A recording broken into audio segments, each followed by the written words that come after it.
சர்க்கரை நோயாளியா இருந்தீங்கன்னா நீங்க என்ன சாப்பிடலாம் அப்படின்னு சொல்லி பெரிய கன்ஃபியூஷன் இருக்கு.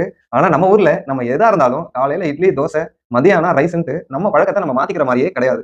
சர்க்கரை நோயாளிகள் எந்த மாதிரியான டயட்டை ஃபாலோ பண்ணணும், அதாவது என்ன சாப்பாடு நீங்க மாத்தி சாப்பிடலாம் அப்படின்றத அந்த வீடியோல டீடைலா சொல்ல போறேன். சாப்பாடை மாத்தி சாப்பிடல என்ன பிரச்சனைனா, சாப்பாடு டேஸ்ட் வந்து நம்ம சாக்ரிஃபைஸ் பண்ண வேண்டியது இருக்கும். இப்போ ஒயிட் ரைஸ்ல சாப்பிடுறதுக்கும் மத்த மில்லட்ல வர ரைஸ்ல சாப்பிடுறதுக்கும் வித்தியாசம் இருக்கு. ஸோ ஈஸியா நம்ம ஃபாலோ பண்ணக்கூடிய டயட் பேட்டர்ன்ஸ் என்னென்ன, அதாவது இட்லி தோசையே நீங்க சாப்பிடலாம், ஆனா ஒயிட் ரைஸ்ல கிடையாது. அது எப்படி, என்னென்ன ஃபுட் இருக்கு, அதோட டேஸ்ட் எப்படி இருக்கு அப்படின்றதையும் நான் டேஸ்ட் பண்ணி இந்த வீடியோல நான் உங்களுக்கு சொல்ல போறேன். அதுக்கு எக்ஸாம்பிளா நானே அதை வந்து டேஸ்ட் பண்ணி பார்க்க போறேன். ஏன்னா நமக்கு வந்து சாப்பிட போற உணவு வந்து வரகு பொங்கல். நம்மளால பொங்கல் சாப்பிடாம இருக்கவே முடியாது. அது ஒயிட் ரைஸ்ல சாப்பிடுறத விட இந்த மாதிரி வரகு அரிசியில சாப்பிட்டீங்கன்னா இதோட டேஸ்டே வேற மாதிரி இருக்கும். சூப்பரா இருக்கும். ட்ரை பண்ணி பாருங்க. அடுத்த உணவு, அடுத்தது சம்பா கோதுமை கிச்சடி. ஸோ இதுவும் வந்து டிஃபன் தான். பிரேக்ஃபாஸ்ட்டுக்கு உங்களுக்கு நீங்க இட்லி தோசைக்கு பதில் சம்பா கோதுமை கிச்சடியும் சாப்பிடலாம்.